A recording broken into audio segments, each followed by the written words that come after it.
Assalamualaikum warahmatullahi wabarakatuh.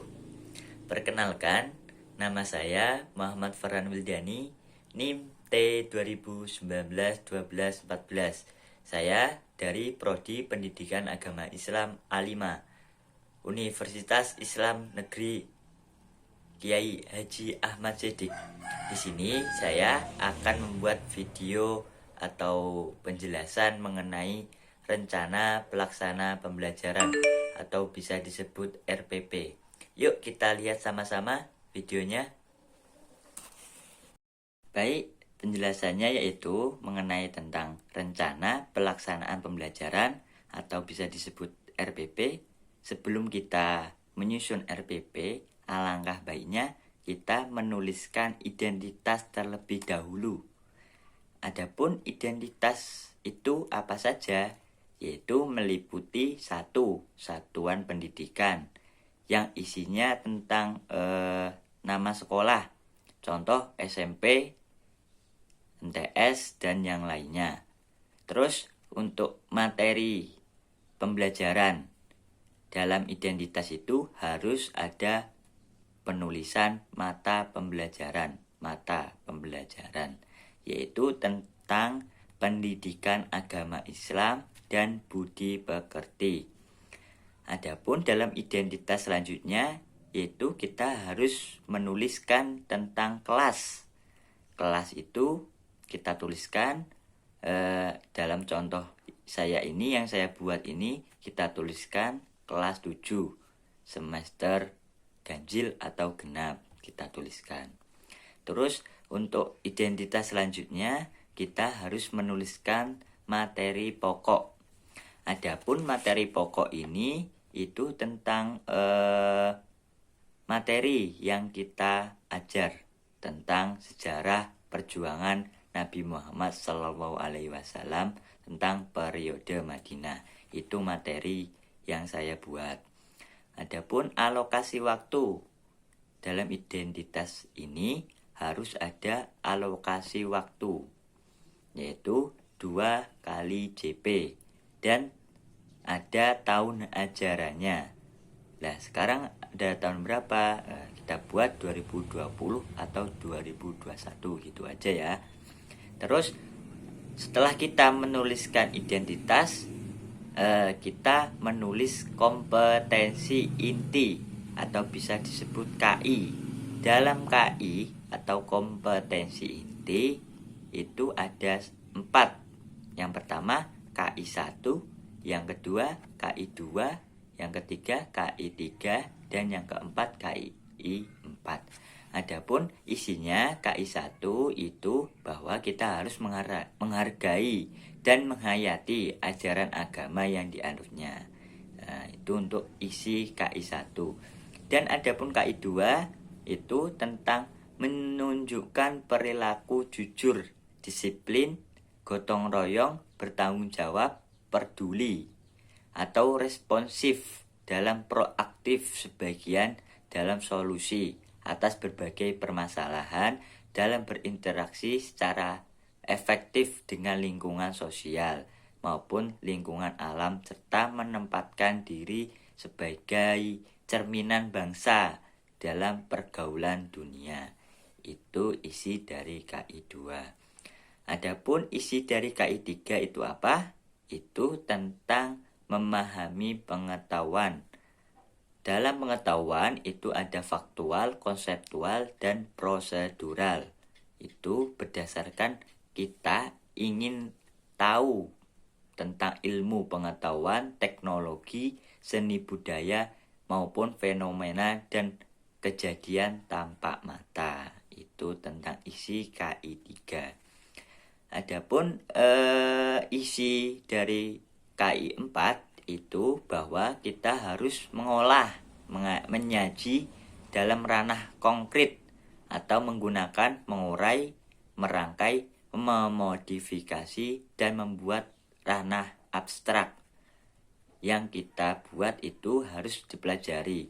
Contoh, menggambar, mengarang, ataupun sumber-sumber yang lain, atau sudut pandang atau teori-teori yang lain.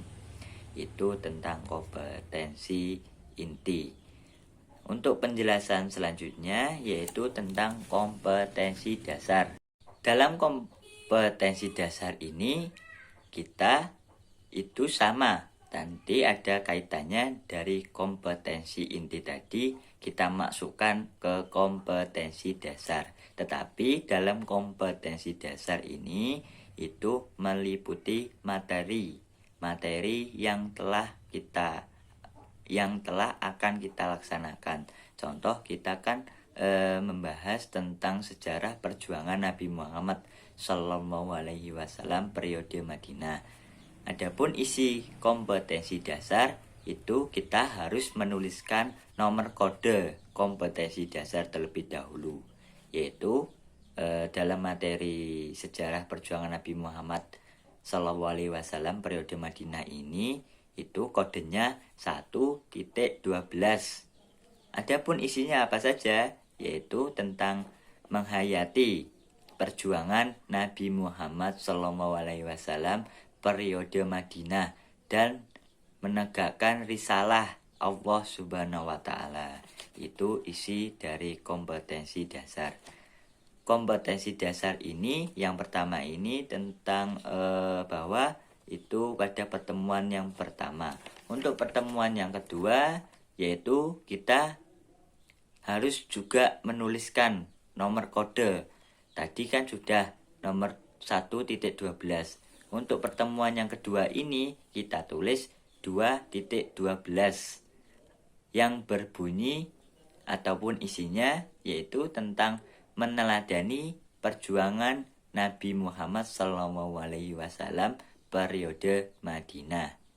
Ini pada pertemuan yang kedua itu membahas ini. Terus untuk kompetensi dasar yang selanjutnya itu sama. Itu harus menuliskan nomor kode. Tadi nomornya kan 2.12. Yang sekarang yang ketiga yaitu kita tulis 3.12.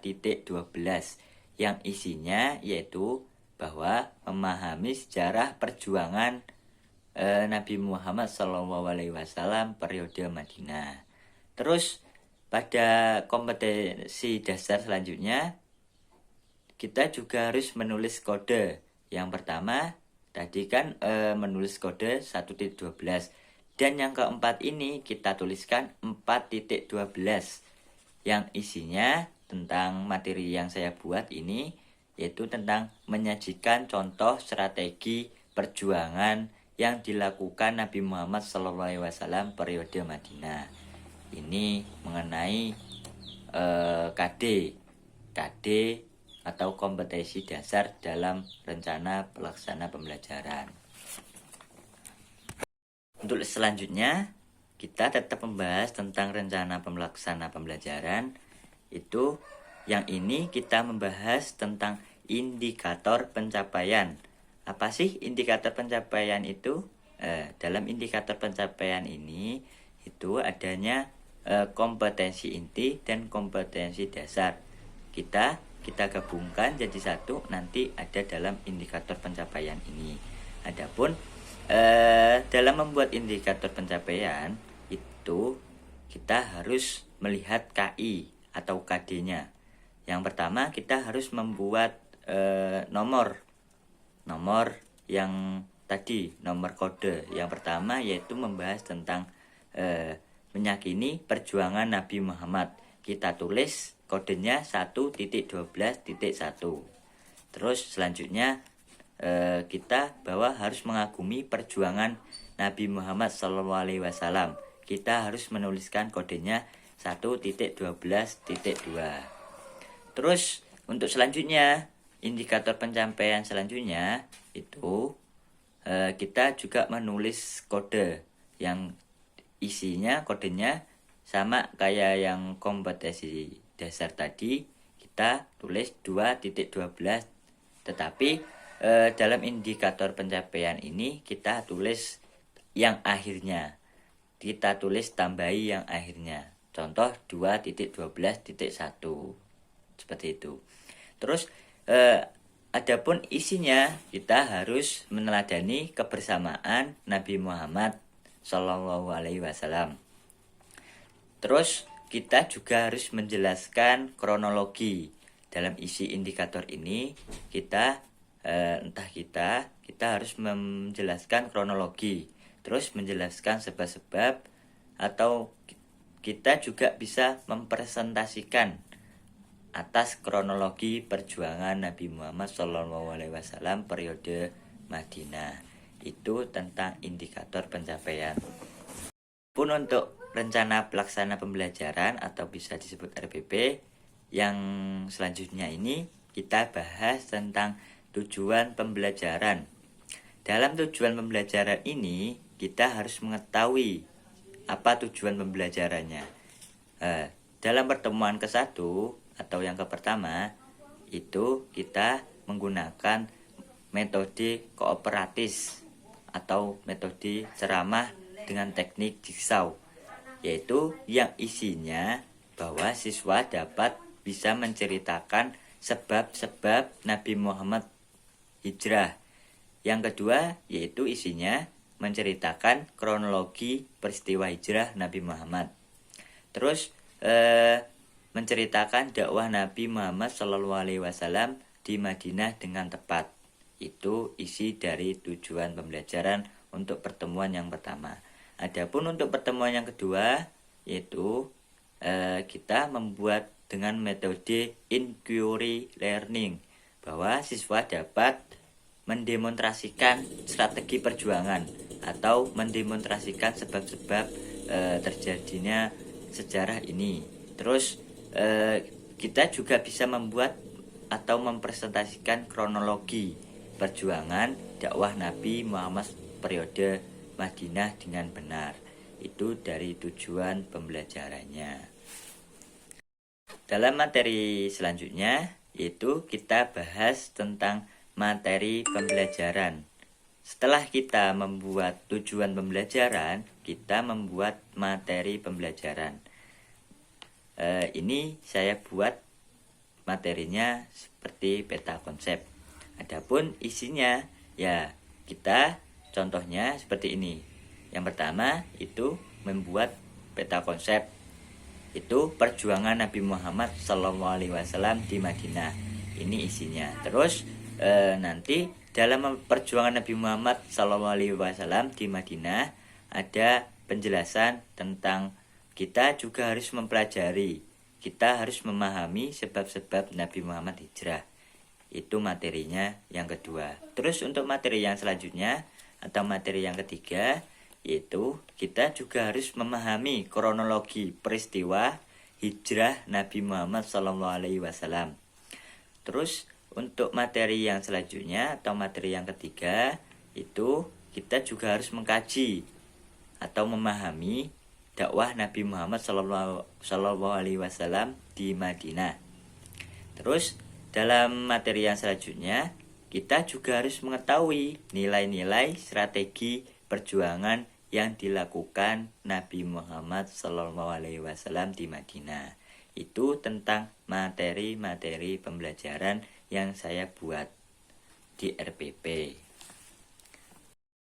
Setelah kita membuat materi pembelajaran, dalam rencana pelaksana pembelajaran ini itu kita bahas atau kita buat metode pembelajaran. Adapun yang dalam pembelajaran ini atau materi yang saya buat ini itu menggunakan metode kooperatif, metode ceramah, dan metode inquiry learning. Adapun pendekatan saintifik yaitu saya menggunakan pendekatan saintifik. Ada yang tahu pendekatan saintifik itu apa? Dalam pendekatan saintifik ini itu bahwa dalam pembelajarannya itu berorientasi atau berpusat pada siswa, dan pendekatannya berorientasi berpusat pada guru. Jadi pendekatan saintifik ini dalam RPP ini juga ada student approach dan teacher third approach. Adapun untuk metodenya tadi saya buat metode ceramah, itu guru harus menunjukkan atau menceritakan sebuah perjuangan. Contoh, guru harus menjelaskan dalam pembelajaran ini menceritakan tentang sejarah. Itu metode ceramah. Adapun untuk metode kooperatif itu kita bahwa harus menekankan adanya kerjasama antara satu sama lain. Jadi antara siswa dengan siswa yang lain harus bekerja sama. Jadi contoh itu si A harus bekerja kelompok dengan si B. Itu merupakan atau menggunakan metode kooperatif. Terus dalam materi yang saya buat ini juga ada metode inquiry learning atau bisa disebut rangkaian kegiatan pembelajaran yang menekankan dalam proses berpikir secara kritis. Jadi siswa harus berpikir secara kritis, analisis. Jadi siswa itu mampu berpikir secara kritis dan analisis. Itu merupakan metode inquiry learning. Adapun untuk teknik metode pembelajaran yang saya buat ini yaitu teknik jigsaw atau bisa disebut pendidik atau mengimplementasikan metode pembelajaran spesifik teknik. Teknik jigsaw bisa disebut model pembelajaran kooperatif, yaitu kerjasama antara guru, siswa, terus teman-temannya. Itu nanti bisa bekerja sama, itu bisa disebut teknik jigsaw.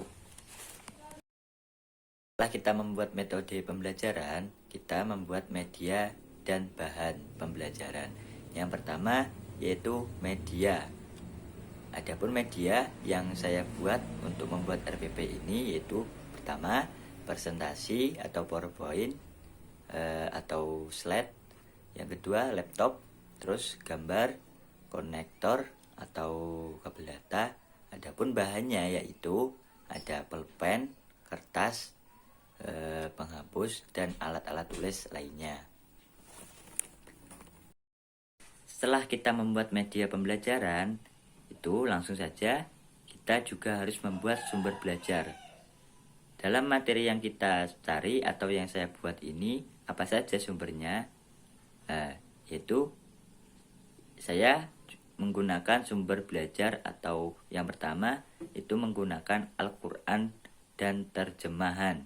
Al-Quran dan terjemah yang pertama. Terus untuk yang kedua, Kementerian Pendidikan dan Kebudayaan atau bisa disebut buku guru mata pembelajaran Pendidikan Agama Islam dan Budi Pekerti, Kementerian Agama dan Kebudayaan. Terus saya juga menggunakan sumber belajar buku siswa atau Kementerian Pendidikan dan Kebudayaan nomor 2017 tentang mata pembelajaran Pendidikan Agama Islam. Terus untuk sumber belajar yang selanjutnya, saya juga menggunakan internet atau sumber lain yang relevan. Contoh yaitu jurnal, e-book, YouTube, dan lain-lain. Itu merupakan sumber belajar yang saya pakai. Adapun untuk rencana pelaksana pembelajaran, kita juga harus menyusun langkah-langkah pembelajaran. Adapun isi langkah-langkah pembelajaran itu apa saja? Yang pertama, yaitu kegiatan pendahuluan. Kita beri waktu 10 menit saja. Adapun kegiatan pendahuluan itu isinya apa saja? Yaitu perwakilan murid. Itu yang pertama, perwakilan murid menyiapkan kelas, memberi salam pada guru, terus memeriksa kehadiran peserta didik, terus memperhatikan kesiapan atau peserta didik atau mengondisikan suasana kelas apakah sudah siap untuk mengikuti pembelajaran. Terus guru juga menginformasikan kompetensi yang akan dicapai perjalanan. Contoh kita guru harus menginformasikan mengenai materi yang saya buat ini tentang perjalanan hijrah Nabi ke Madinah. Itu guru juga menunjukkan manfaat mempelajarinya dalam kehidupan sehari-hari. Terus guru juga menyampaikan garis besar cakupan materi dalam kegiatan yang dilakukan oleh guru. Contoh, dalam materi, guru juga harus menyampaikan garis besar tentang perjalanan hijrah Nabi ke Madinah. Adapun untuk setelah kegiatan pendahuluan itu ada kegiatan inti. Kegiatan inti ini ada yang pertama yaitu mengamati, bahwa peserta didik juga menyimak uraian singkat dari guru terkait perjalanan hijrah Nabi ke Madinah. Terus peserta didik juga bersama-sama mengamati kisah yang disampaikan oleh guru terkait perjalanan hijrah Nabi ke Madinah. Terus dalam kegiatan inti selanjutnya juga ada menanya. Peserta didik juga diwajibkan menanya dalam materi yang telah disampaikan oleh guru tadi. Peserta didik juga harus mengetahui apa yang kurang difahami dalam materi tentang dakwah Nabi, perjalanan Nabi dalam periode Madinah. Terus yang ketiga juga ada langkah-langkah tentang mengumpulkan informasi.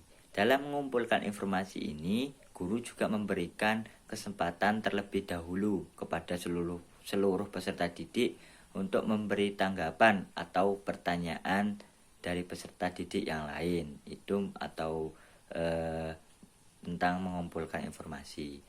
Terus dalam langkah-langkah pembelajaran selanjutnya juga ada menalar atau mengasosiasi. Atau dalam menalar atau mengasosiasi ini isinya apa saja? Itu bahwa peserta didik bekerja dalam kelompok untuk menganalisis kronologi peristiwa Rasulullah hijrah dalam bentuk diagram. Terus guru juga menyiapkan sebuah tongkat atau spidol dalam menalar. Itu guru juga harus membuat metode. Dalam metode ini bahwa biar peserta didik lebih paham tentang materi yang telah dijelaskan tadi. Terus untuk langkah-langkah selanjutnya itu tentang mengomunikasikan. Dalam mengomunikasikan itu dalam kelompok itu wajib mempresentasikan hasil kerja kelompoknya. Nah, itu tentang kompetensi inti. Adapun untuk kegiatan penutup ini kita guru bersama-sama peserta didik untuk merumuskan simpulan telah apa yang dijelaskan tadi. Contoh, kita menjelaskan tentang perjalanan hijrah Nabi ke Madinah. Kita beri simpulkan bersama-sama.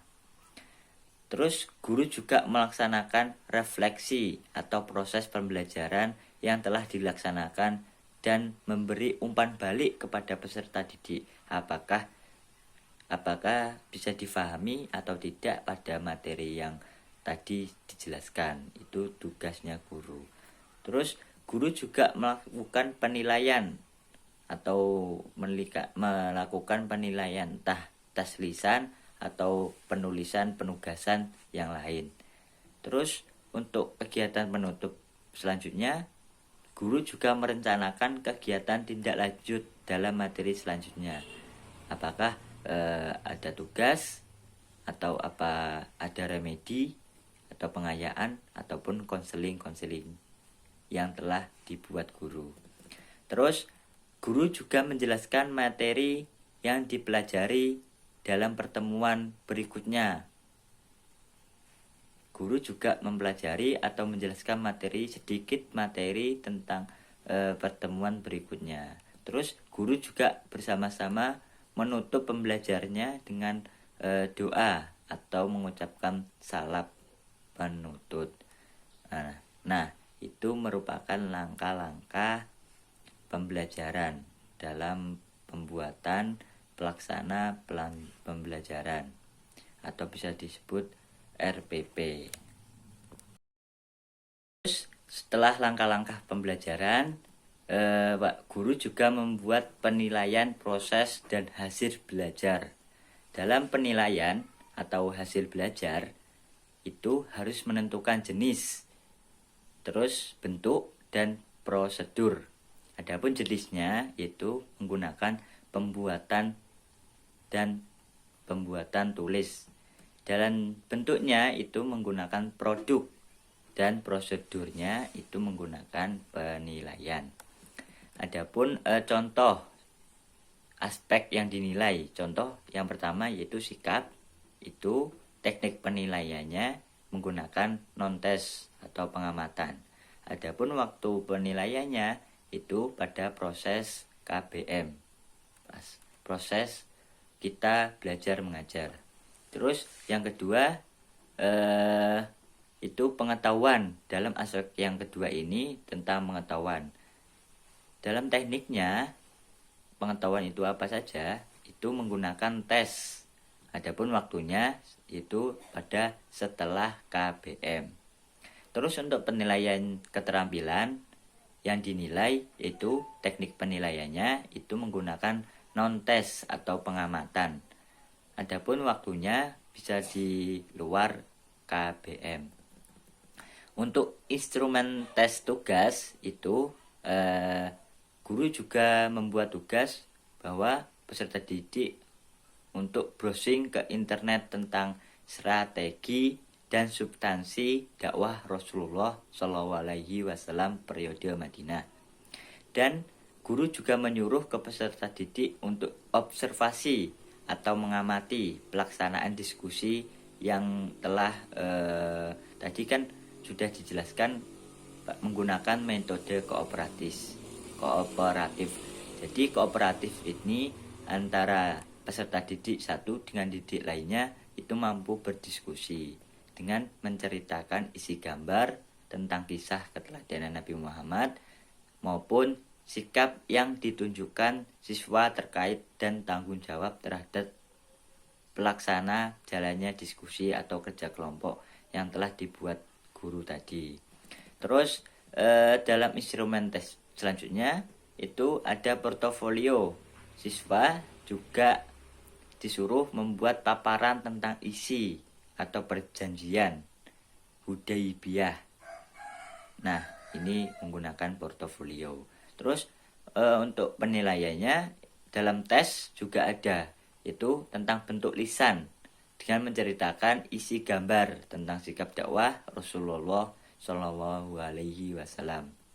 Terus guru juga memberikan tes tulis dalam contoh seperti ini, butir-butir soalnya. Kapan Rasulullah mulai berdakwah di Madinah? Itu butir-butir soalnya. Nanti kunci jawabannya yang merancang guru. Terus dalam tes lisan juga ada, itu peserta didik harus mempresentasikan hasil diskusinya. Contoh nama Marjuki. Nah, kemampuannya presentasinya berapa? 1, 2, 3, 4, 5. Adapun keterangannya yaitu skor tes lisannya, yaitu mampu peserta didik mampu mempresentasikan sangat baik. Itu nilainya 80 sampai 90 itu mendapatkan A. Terus untuk keterangan selanjutnya mempresentasikan baik. Peserta didik juga mampu mempresentasikan dengan baik. Itu nilainya 70 sampai 79 atau bisa disebut B itu nilainya. Terus untuk mempresentasikan kurang baik, peserta didik juga dapat nilai 60 sampai 69 atau bisa dikatakan mendapatkan nilai cukup. Terus kalau tidak peserta didik tidak mempresentasikan atau tidak lancar, itu nilainya 50 sampai 59 atau bisa disebut nilai D. Ataupun siswa yang tidak dapat mempresentasikan, jadi nilainya nanti bisa dibuat dengan kurang dari 50. Itu saja yang bisa saya sampaikan. Apabila ada salah kata, mohon maaf yang sebesar-besarnya. Semoga bermanfaat. Wassalamualaikum warahmatullahi wabarakatuh.